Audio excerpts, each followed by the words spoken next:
Hi hello ಎಲ್ರಿಗೂ ನಮಸ್ಕಾರ. ನಾನಿವತ್ತು ಪನ್ನೀರ್ ಫ್ರೈಡ್ ರೈಸ್ನ ಮಾಡ್ತಾಯಿದ್ದೀನಿ. ಪನ್ನೀರ್ ಫ್ರೈಡ್ ರೈಸ್ಗೆ ಬೇಕಾಗಿರೋಂಥ ಇಂಗ್ರೀಡಿಯೆಂಟ್ಸ್ ಪನ್ನೀರ್, ಬಟಾಣಿ, ಬೀನ್ಸ್, ಕ್ಯಾರೆಟ್, ಕೊತ್ತಂಬರಿ ಸೊಪ್ಪು ಆ್ಯಂಡ್ ಈರುಳ್ಳಿ,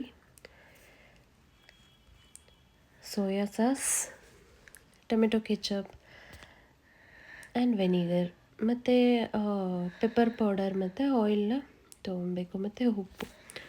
ಸೊ ಮತ್ತು ರೈಸ್ಗೆ ಉಪ್ಪು ಹಾಕಿ ನಾನು ಆಲ್ರೆಡಿ ಮಾಡಿ ಇಟ್ಕೊಂಡಿದ್ದೀನಿ. ಸೊ ಒಂದು ಬಾಣಲೆಗೆ ಇಲ್ಲಿ ಸ್ವಲ್ಪ ಆಯಿಲ್ನ ಹಾಕ್ಕೊಂಡು ಸ್ವಲ್ಪ ಕಾದ ನಂತರ ಆನಿಯನ್ನ ಹಾಕ್ಕೊಂಡು ಅದಕ್ಕೆ ಸ್ವಲ್ಪ ಗೋಲ್ಡನ್ ಫ್ರೈ ಆಗೋವರೆಗೂ ಆನಿಯನ್ನ ಫ್ರೈ ಆಗಲಿ ಅಂದ್ಬಿಟ್ಟು ಬಿಟ್ಟಿದ್ದೀನಿ.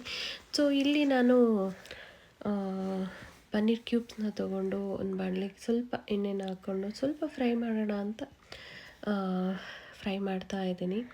ಸೊ ಇದಕ್ಕೆ ಸ್ವಲ್ಪ ಪೆಪ್ಪರ್ ಪೌಡರ್ನ ಹಾಕಿ ಸ್ವಲ್ಪ ಖಾರ ಸ್ಪೈಸಿ ಆಗಿರುತ್ತೆ. ಸೊ ಅದಕ್ಕೋಸ್ಕರ ನಾನು ಪೆಪ್ಪರ್ ಪೌಡರ್ನ ಯೂಸ್ ಮಾಡಿದ್ದೀನಿ. ಸೊ ಇಲ್ಲಿ ಆನಿಯನ್ ಫ್ರೈ ಆಗಿದೆ ಆಲ್ರೆಡಿ. ನಾನು ಇದಕ್ಕೆ ಇವಾಗ ತರಕಾರಿಯನ್ನು ಹಾಕ್ಕೊತಾ ಇದ್ದೀನಿ.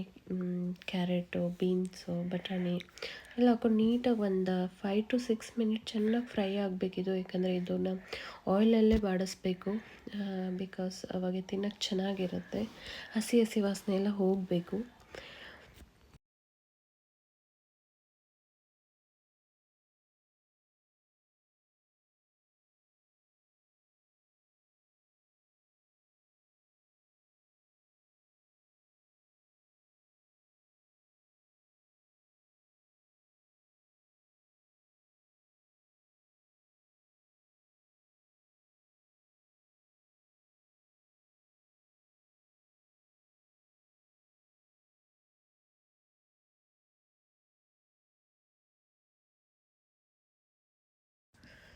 ಇವಾಗ ಇದು 5 to 6 ಮಿನಿಟ್ ಆಯಿತು. ಸ್ವಲ್ಪ ಎಲ್ಲ ನೀಟಾಗಿ ಬೆಂದಿದೆ. ಇವಾಗ ಸ್ವಲ್ಪ ಟೊಮೆಟೊ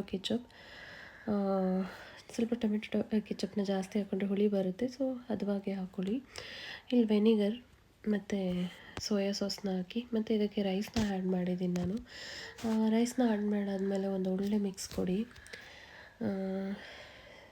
ನೀಟಾಗಿ ಮಿಕ್ಸ್ ಕೊಡಿ ಅದಕ್ಕೆ. ಸೊ ಒಳ್ಳೆ ಹದವಾಗಿ ಬಂದಿದೆ ಪನ್ನೀರ್ ಫ್ರೈಡ್ ರೈಸ್. ಇದಕ್ಕೆ ನೆಕ್ಸ್ಟ್ ಇದಕ್ಕೆ ಪನ್ನೀರನ್ನ ಆ್ಯಡ್ ಮಾಡ್ಕೊಳ್ಳಿ. ಪನ್ನೀರ್ ಮತ್ತು ಪೆಪ್ಪರ್ ಪೌಡರ್ ಆ್ಯಂಡ್ ಕೊತ್ತಂಬರಿ ಸೊಪ್ಪನ್ನ ಆ್ಯಡ್ ಮಾಡಿಕೊಂಡು ಒಂದು ಒಳ್ಳೆ ಮಿಕ್ಸ್ ಕೊಡಿ. ಸೊ ಫೈನಲಿ ರೆಡಿ ಆಗುತ್ತೆ ನಮ್ಮ paneer fried rice. Very simple. ಹೋಟೆಲಲ್ಲೆಲ್ಲ ಅನ್ಹೈಜಿನಿಕ್ ಆಗಿ ಮಾಡಿಕೊಂಡು ತಿನ್ನೋದಕ್ಕಿಂತ ಸೊ ಇಲ್ಲೇ ಮನೆಯಲ್ಲೇ ಹೈಜೆನಿಕ್ ಆಗಿ ಮಾಡಿಕೊಂಡು ತಿನ್ನೋದು ಬೆಟರ್ ಅಂತ ನನ್ನ ಒಪಿನಿಯನ್.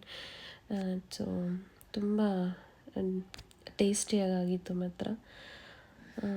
ಸೊ ನೆಕ್ಸ್ಟು ಇವತ್ತು ಗುರುವಾರ ಆಗಿರೋದ್ರಿಂದ ನಾನು ರಾಯರಿಗೆ ಅಭಿಷೇಕ ಮಾಡಿ ಪೂಜೆ ಸಲ್ಲಿಸಿದೆ. ಸೊ ನಂದಿದು ಫಸ್ಟು ವ್ಲಾಗ್ ಆಗಿರೋದ್ರಿಂದ ದಯವಿಟ್ಟು ಎಲ್ಲರೂ ಸಬ್ಸ್ಕ್ರೈಬ್ ಮಾಡಿ. ನಾನು ಇನ್ಮೇಲೆ ಡೈಲಿ ವ್ಲಾಗ್ಸ್ನ ನಿಮ್ಮ ಜೊತೆ ಶೇರ್ ಮಾಡ್ಕೊತೀನಿ ಖಂಡಿತ. ಸೊ ರಾಯರ ಮೂಲಕನೇ ಸ್ಟಾರ್ಟ್ ಮಾಡೋಣ ಅಂತ ಇತ್ತು ಅನಿಸುತ್ತೆ. ಸೊ ಹೇಗೆ ಕರ್ಕೊಂಡು ಹೋಗ್ತಾರೆ ರಾಯರು ಗೊತ್ತಿಲ್ಲ.